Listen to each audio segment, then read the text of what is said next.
আজকে এই পর্বের আলোচনায় আমরা কিন্তু একটা সংক্ষিপ্ত সার্ভে করে নিচ্ছি, যাতে আমাদের ভিডিও আপলোডের ক্ষেত্রে বা ভিডিও নির্মাণের ক্ষেত্রে খুবই সুবিধা হয়ে থাকে, যার জন্য একটা সংক্ষিপ্ত সার্ভে করতেছি। তোমরা অবশ্যই জানিও। দেখো, তোমরা কারা এই গ্রুপের প্রশ্নে পরীক্ষা দিচ্ছ অবশ্যই জানো। দেখো, অষ্টম শ্রেণী বাংলা এখানে গ্রুপ বি বলে উল্লেখ আছে। যারা বি গ্রুপে পরীক্ষা দিচ্ছ তারা বি গ্রুপ এবং ক্লাসের নাম অবশ্যই জানাতে ভুলো না। যারা তোমরা এই গ্রুপটাতে পরীক্ষা দিচ্ছ, দেখো এখানে কিন্তু প্রশ্নের এই জায়গাটাতে এ বলে উল্লেখ রয়েছে।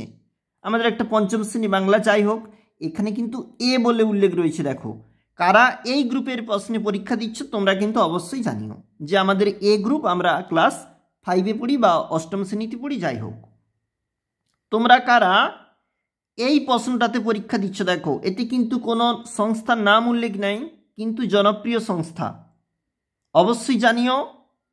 দেখো, পাশাপাশি আরেকটা প্রশ্ন আমরা দেখতে পাচ্ছি, এটা হচ্ছে একটা ইংরেজি প্রশ্নপত্র, যেটা হচ্ছে ষষ্ঠ শ্রেণীর ইংরেজি, সিমিলার মানে একই গ্রুপ এটা। কিন্তু তোমরা যারা এই গ্রুপের প্রশ্নে পরীক্ষা দিচ্ছ আজকের ভিডিওর কমেন্টে অবশ্যই জানিও, তাহলে তারা উল্লেখ করবে আজকে 1 বলে। 1 শুধুমাত্র 1 লিখলে আমরা বুঝতে পারবো তাহলে এই গ্রুপের প্রশ্নে তারা পরীক্ষা দিচ্ছে। এবং 1-এর পাশাপাশি ক্লাসটার নাম লিখতেও ভুলো না, ক্লাসটার নাম কিন্তু অবশ্যই লিখবে। দেখো, বিভিন্ন সংস্থার প্রশ্নপত্র আপলোড হয়ে যাচ্ছে বা আগে থাকতে রয়েছে, সেক্ষেত্রে আমাদের খুব সুবিধা হয়ে থাকে। আমরা মাঝে মধ্যে কিন্তু একটা সার্ভে করে থাকি এবং তোমরা অবশ্যই জানাও।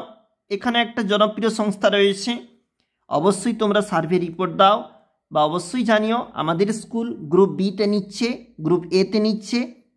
যাদের স্কুল ফার্স্ট G24 নিচ্ছে তারাও জানিও। যাদের স্কুল সেকেন্ড G24 পরীক্ষা নিচ্ছে তোমরা, তাহলে তারাও জানিও আমাদের এই ভিডিও পর্বে। আজকে এতটাই। একাধিক ভিডিও দেখতে থাকো সংস্থার প্রশ্নপত্র।